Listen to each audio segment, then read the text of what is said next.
Hello everyone and welcome back to the second part of our discussion with Dr. Alexandre Bradley. Today we will continue and talk about artificial intelligence in airport automated design. First of all, would you explain what exactly is AI in airport automatic design? Yeah, I mean there are degrees of AI. I think we use a relatively basic version of AI for our designs because you can go to town on this sort of stuff, and but the way that we use AI is to make decision making and learning, machine learning, effectively. What the human brain does is, and again, I'm not a medical doctor, but my mere mortal mechanical engineering sort of view of what the mind is doing is translated into machine code and ultimately machine learning. In essence, what we're trying to achieve is to take processes that you naturally do through the process of design and iterations of design, and speed that up. And make the process efficient by a good example is we use it extensively to route conveyors through buildings. So, for example, if you're trying to navigate a car using the sat nav logic, you are trying to constantly find the point-to-point sort of quickest route with the path of least resistance. That means going down that journey, you need to turn left to try a route. Does that route work? Are all the metrics that are associated with that route efficient? And then saying you get to a dead-end path and make a decision, actually it's better to go back than to go forward. And so all those sort of decisions that you would do naturally, you would do when you were doing a design sort of traditionally, are then automated. And we've had a lot of, I would say, hostility to the implementation of this technology. Not so much actually bizarrely from the baggage handling industry, because we've done designs for the baggage handling industry. But it's actually more to do with other consultants that see it as a threat more than anything. But so the actual technology, the way that we deploy it is we have algorithms which basically we have libraries of pretty much all the main baggage handling system components which we've developed, and we have databases of information which we've collated from public domain information. And we collate that information, and then you put a flight schedule into the system, and you basically set the parameters of the constraints. You could be unconstrained or you can be constrained. Let's take a brownfield site where you're trying to deploy a new piece of technology in their space, say, or replace a piece of technology. So we put all the columns in, we put all the sort of building perimeters in, define that. Then we run the model. What we find is that if you were to give this to like a traditional design consultant, they'd probably sort of take maybe 3 months, come up with a couple of designs and tell you that one of those two are the 2 or 3, if you're lucky, is the right thing for you. Yeah. What we've actually found is that it's more like probably 200 designs are typically in the region of acceptance. Actually, the hard bit is actually, whittling that down to a small number, less than 20, that actually give you what you want and give you the cost metrics that you want. So one of the things that we're able to do is we're able to design a system to set of metrics which normally is unheard of, and that is, for example, an airport can say to us, we don't want to spend more than 20 million. We want this capacity, we want this flexibility, and we want to have this amount of staff using the system. And that's a set of equations that we can solve. It's taken a long time to get there. Typically we can do 20 options in probably a minute and a half. Once we've loaded in the building constraints, which typically take a couple of days. It's importing all the layers of the building in and then setting the constraints, but actually running the model and then setting the characteristics of what you're trying to do. So like the flight schedule, day, 2 days, and then actually running the model is usually about 1.5 minutes, 2 minutes. And that, is quite relative, I would argue, relatively impressive. And it's definitely, whether other consultants like it or not, is definitely the way it's going to go. It's definitely impressive, but it also sounds exciting. And going back to the very beginning of our today's conversation, it sounds like yet again you decided to step up and maybe reshape some of the aspects and the face of this industry. So congratulations on that. Thank you. And thank you also for shedding a bit of more light in terms of parameters or level of service or KPIs perhaps that you can already specify. I think it's really useful from the client point of view as well to know how much flexibility but also what level of detail it can entail for them to really obtain the optimal solution. We've currently constrained this to baggage handling system design, but we actually we know that the whole airport could be designed this way. It is possible to do the whole airport parametrically with AI. It would probably take 10 years worth of programming, or 5 to 10 years worth, 5 years to get to a set of parameters which was throwing out some decent quality material, and 10 years to get something which was really quite sophisticated. But the actual engines themselves are there. If people were to invest in it, then it's not just about speed and making money and all that sort of stuff. It's actually about doing a better job. For example, just because it can, someone will try and sell you something with 3 designs and try and convince you that it's the right thing. Actually, airports need to question whether actually they are getting the right thing. And this is the right way of doing that, because you do challenge everything and it's backed up with hard evidence.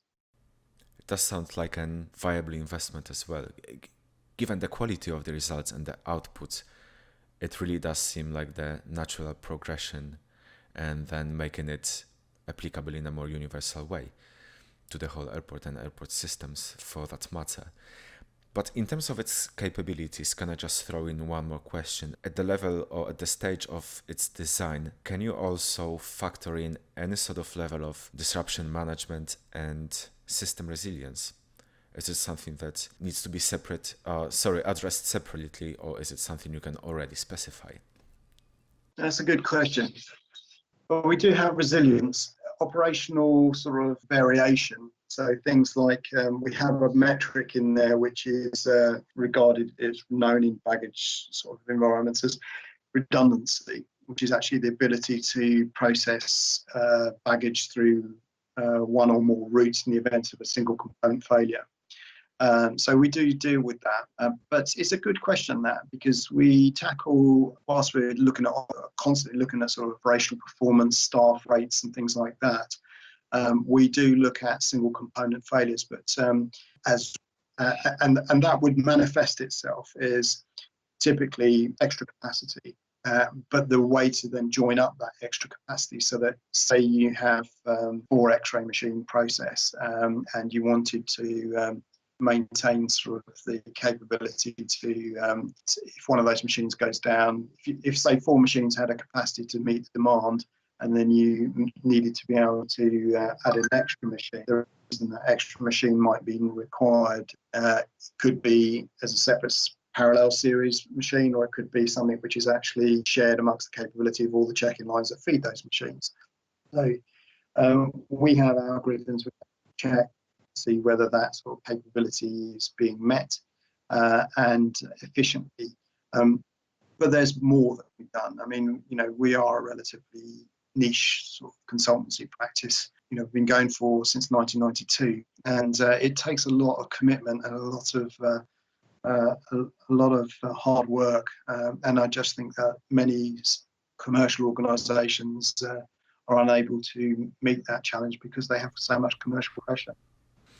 And having touched on those practicalities of investments and then how much commitment there is needed. That also made me think of another aspect of the adoption of AI and to what an extent it can transform a solution design into an independent process. And what I mean by that is, given what we do and how we do it in a BEA, we also do rely on software that help us provide answers on how the system could operate, given whatever degree of change in its parameters. So we do models and simulations using the Transoft ArcPort software.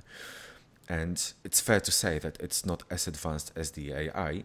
However, from my experience, they still do require a degree of human inputs and intervention, so to say, to calibrate and refine the final model. And how does the AI score in this respect? So from the initial design process and the outputs that you get, is there still a degree of something that you sort of need to come back to it and give it its final touch, which is coming from the human operator, so to say? So that's a really good question. I mean, the way that we do our AI is, so it will, AISI, traditional processes design. So you take a traditional designer, they will design set capacities and there'll be a static calculation. And but what they don't know is how the system will perform dynamically, because actually what you're trying to do is, in a dynamic or discrete event sort of simulation, is actually do a whole series of static calculations simultaneously, working on the previous and the upstream flows. That's effectively what a simulation is constantly doing, but at a very high speed. So what we've done, the philosophy that we've done, without giving away our sort of IP, is that our software does, in our AI, does that static calculation, sort of capacity analysis on sets of peak and off peak and sort of sets of a relative broad range of sort of peaks and troughs of the flow. So we take upper, lower, middle, sort of, and then run that, and then we just do a set of design. The model would do, the AI would then work out the routes, and it would say, it'll take a route round an obstacle, whether that be a heating and ventilation shaft or whether it be a lift shaft or whatever it is. It would do those calculations, laborious calculations that no one would normally do, to work out all those eventualities that normally no one would do, but do them extremely quick. And then then you'd come to this conclusion which says, okay, well, of these 200 or 100 designs that you've come up, what ones are 99 or 100% compliant in terms of fixity of the design and capacity, cost? And you might drill that down to maybe 10.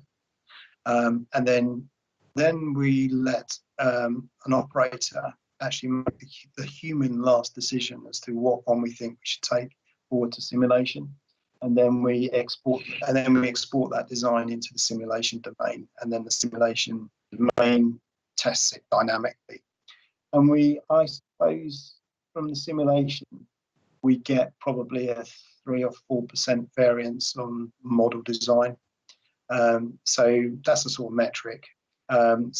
You can, obviously, the other thing we've not talked about is that we can, for example, if we see something that comes out of the design, we can reverse engineer it. So if, for example, a simulation parameter has shown a deficiency in which you wouldn't normally pick up in the AI, automatic algorithms, or the artificial intelligence algorithms, what we do is we can pick up a component and move it around. So fixing all the other components, but dynamically move that component around and then rerun the models. And that we find actually, 99% of the time sort of fixes all the issues, any issues that we have when we run our first runs of AI.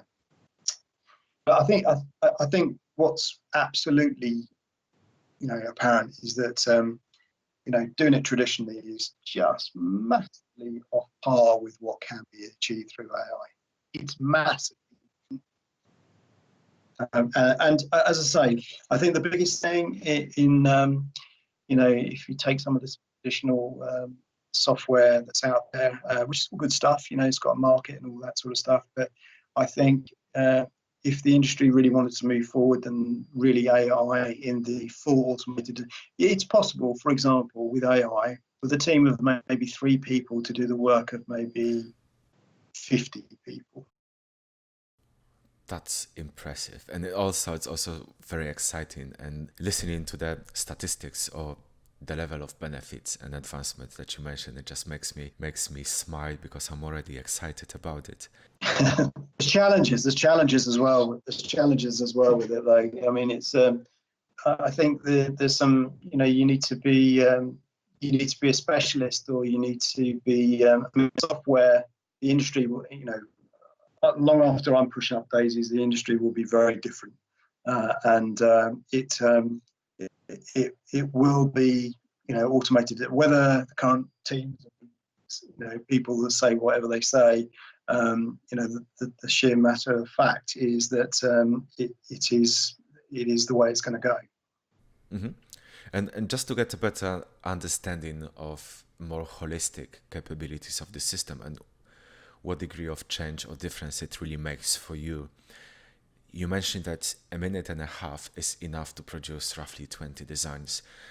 What would you expect is the time span to complete the whole project of adoption of AI versus the traditional and conventional ways of doing it? I think if the industry invested as little as 2 million on development, software development, 2 or 3 million maybe, I think you'd probably be 5 years down the line and you'd have a piece of software that, whilst it wouldn't replace architects, because I think there's the human design and flair or whatever, there are algorithms that are creative, and that's only going to get more so. I think my personal opinion is, and I would hope that there will always be a need for architects and senior engineers to oversight and make final decisions. But I would say that if you were to spend maybe as little as it could, if you really efficiently ran it, you could create an airport design software tool that would design pretty much everything from the sets of metrics, from getting the design booklet for a master plan of an airport, things like modal transport splits, aircraft traffic splits, air movements, air corridors, runway movements, taxiway capacity and all that sort of stuff, stand capacity, terminal piers. I mean, the passenger terminal it's just a set of processes.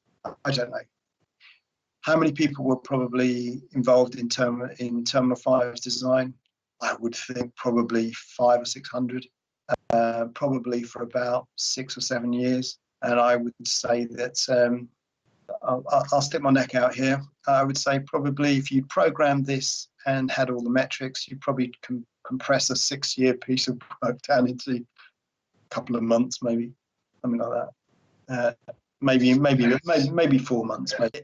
I think if you were to take what we do and apply that to other industries, then I think it would. It certainly has got the capability to dramatically reduce the timescale. I think the biggest thing is actually stakeholder. What we find is entering data into the system manually. So things like constraints, whether it be land, space, perimeters, or whether it be sort of columns and detail with inside buildings that we're trying to define, because we have to do that manually with aid of the tool, but obviously it's still what we consider a manual task. And then the other thing is a big thing, which is stakeholder engagement. It's extremely time consuming. If you're talking to 30, 40 airlines, it's like, I love it actually myself, but it can be like herding cattle, or cats really. So, but it's very time consuming, but very rewarding. At its current state of development, what can you tell, or to what an extent it sort of made your job easier or quicker or more efficient? So for the baggage system design, how long does such a process now take with the assistance of AI from your experience? We can turn around we do it in the IATA category A, B, and C sort of sizes. So 1,000 A being 1,000 bags per hour. We do that in about a week, and that's us winning all the data, having the conversations, and so forth. We do about 2 weeks for a category B, which is up to 5,000. And above 5,000, they do become more complex because you have to run multiple zones, and often they're not just one terminal, they're 2 or 3 terminals connected together, or one master terminal, which has actually got about 8 systems inside it. So we do that, and we can turn that around in a month. We have done 10,000 bags per hour system with 250 check-in desks. I'm not saying that's particularly big, but 1.8 kilometers in length by about a kilometer wide, 4 baggage halls, 45 arrivals, reclaims, and we did that in 4 weeks. Oh, it sounds extremely efficient and quick. It is quick. I didn't see that coming. And also, given what you already told us about like how little the variance is then when you plug it into the simulation, and the sheer amount of the designs that you can pick from, it's all really impressive. And answering this question, you already sort of answered something that I wanted to ask about its applicability to the airports given its size, and you already mentioned all 3 categories, and it doesn't really matter what it is. With what you said, within a month we can already have the baggage system design. I think it is very popular. We've done it before. It's not particularly good for your health, but to do it in a month. But we have done it in a month, and the client was particularly pleased. Really nice systems, and it's all backed up with sort of optioneering, so you can sort of take out. So if you don't like, some clients don't like certain technology, so you can switch off a technology and see what the ramifications are of not using that technology. And it's about being informed with OPEX, because OPEX is dwarfs over the lifespan of the cycle of any baggage system, dwarfs the capital cost outlay initially. So understanding that, we do whole life cycle costs for our component designs, also energy costs as well. I mean, which is part of the life cycle, but with things like kilowatt hours on drives and things like that. And I say, I just think that we are not currently, the industry is not currently pressing enough to use this technology and be inventive, and that's really what's necessary, particularly in a time like this. We need to be reactive and be able to react quickly, and it's historically not been that. There are layers of bureaucracy. I find that you can have the fastest process in the world. It's the bureaucracy that sits either side of it that ultimately slows you down. I think it's also safe to say that given the current circumstances and the global situation, really, it could put a slightly different perspective on the things that you mentioned as well. And potentially we will see higher acceptance or a quicker adoptions of such solutions that we already know they are in place. It's just more of how widespread and common they become in the industry like the aviation itself. But we're actually working on plans to help provide some confidence back into the and almost like a commercial lifeline back into the industry. So we'll be publishing some stuff soon. I can't say at the moment, but we will be publishing some stuff, some material, and with a help the strategy to be helpful to support clients that have been good to us. And we are always at the other end of the phone, and we've maintained operation throughout all this crisis. So we're fully open and operational. And so we're keen to support our clients and provide them with, even if it's ad hoc or just at the end of the phone, just someone asking a simple question, we're happy to take those types of calls. And since we are now nearing the end, but first of all, I would like to ask you to give our listeners some highlights of this podcast as on what they should take away from it. So if you were to sum it up, to summarize everything that we discussed, some key highlights from your point of view. I think we need to look at security holistically and maybe take the processes earlier than we currently do to make sure that not only the security but also the biometric hazard type stuff gets dealt with, and that needs to be fact-based rather than speculative, and it needs to be very thoroughly tested, which I'm sure it will be. The industry is very good at doing that sort of stuff, particularly Heathrow I've come to, and Amsterdam as well. In my experience, have been particularly good at investigating new technology. So hats off to those two organisations. I think the screening technology will continue to evolve, get smarter, it will combat the stuff. I think compressed build, if you want to get more capacity bang for your buck, as it were, then compressed build and so forth, those types of technologies and processes are absolutely taken on board. And if you want to buy effective design solutions, then don't sort of settle for the normal sort of solutions that are out there. You have to really deploy new technology, and AI is giving that type of capability. And I think that the industry should embrace it and not be fearful of it, because it actually is going to put those industries that actually first adopt it, will be successful and class leading. Those that push back will end up being sidelined. And so in terms of the UK, as a UK citizen, we have excellent engineers in this country, and I think we should step up to the mark. That was it. Thank you. It's been a pleasure talking to you. Great, Alex. Thank you for being with us today and letting us all know what can be achieved and also how to become smarter in the ways of achieving it and effectively making the industry better, safer, and more secure, which, as we all know, is still number one priority for the aviation industry. And to everyone listening, I hope that you tune in for our next episode in the upcoming weeks. Thank you and goodbye.